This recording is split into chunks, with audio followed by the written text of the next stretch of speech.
Hindi guys. Yan boss. Dalawa lang po kaming nagtrabaho ngayong araw na ito. Si Ubit ay nilalagnat na ho yung anak. Ayan. Kinabit muna namin ipanghaw ang dosing bakal kanina. Ayan. Bagong puting. Yan, puno yan. Puno ang butas niyan. Ayan. Puno po yan, hanggang sa ibabaw. Malalim yan, malaki.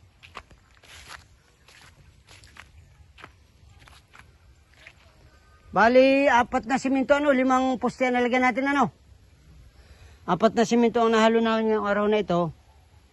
Kanina kasi yung bandang alas 10, isa lang yung nahalo, tapos ngayong hapon, 3 supot yung nahalo namin. Yan, 5 poste ang aming nalagyan nito. Yan, hanggang dito. Sa 5. Kasi nagtindig ako boss ng mga poste kaninang umaga. Lagay ng parilya.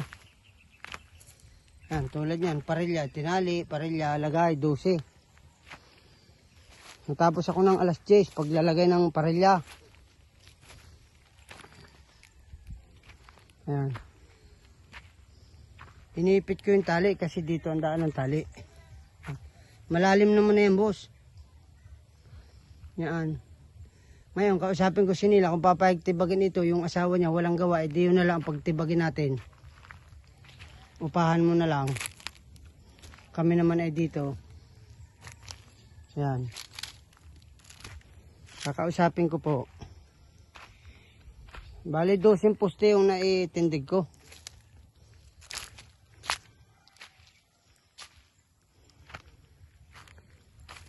Pero 5 pala yung nabuhusan namin panghaw.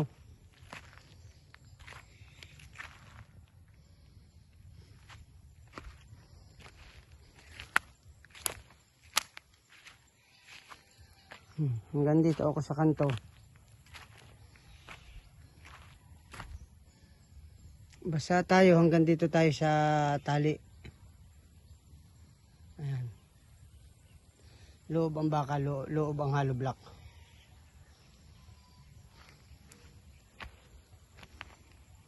Ito naman yung huling poste. Ayan ang gamit kong ganso, anilyo, kawad. Tapos yung isang poste dito. Yung 6 na poste pakakabit ko kay Ubit bukas dito. Habang kami naman nagbubuhos ni panghaw na naghahalo. Yan, mataas yan boss. Mataas. Ayan, sunod-sunod.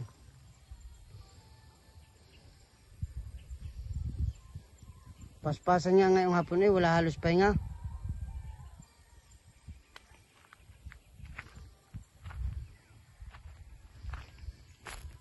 Yung mga bato, nilalagay ko sa butas ng pundasyon para hindi makasiminto, para hindi makihalo. Ayan. Papayag sinilang ipatibag ito, di ipatibag natin kung mga 2 araw yung maging resulta. Sabihin ko yung kanya na lang asawa. Kung papayag kayo, usap tayo mamaya boss, mamayang gabi.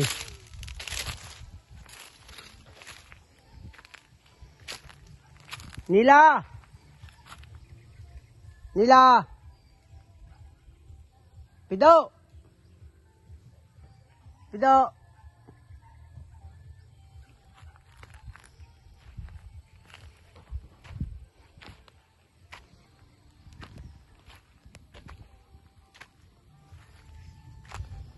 Mabubusan pa yung bukas. Yan.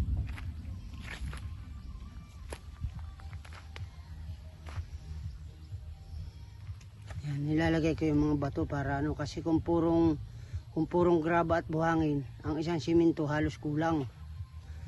At tinutupid daw. Papayag kang ipabungkal yung pus mo. Pag di ikaw na rin magbubungkal, arawan ka ni boss, kakausapin ko mamayang gabi. Bubungkalin lang yun para bumaba yung pus mo na yun. Kasi siyempre may hollow block dito, baka tungtungan ng mga tao pagtawid. Kaya kakausapin ko si boss kung papayag siya na ikaw na magtsaga magbungkal niyan Ibaba mo. Di araw ka na lang ni boss. Kailangan di baritang matalas-talas. Patik ang kailangan dyan kasi igaganon mo lang na igaganon yung lupa. Ay, oo. Ikakalat mo lang para bumaba. Oo. Ayan. Yung nyug na yun, kami nang bahala. Basta yung push mo lang, maibaba lang na pag ganun. Oo, igagad ko na lang sa'yo kung anong gagawin pag ano. Pag usap ka namin ni boss, di may trabaho ka bukas sa iyo yung push mong tibag-tibagin. Oo. Kakausapin ko mamaya. Kausapin mo rin sinila kung payag kasi tinanong ako ni boss kung papayag sinila na tibagin namin yung ano, ay di ikaw na may walang gawa, di sa'yo kami ay dini. Hindi mo ito maganda yung pantay nga.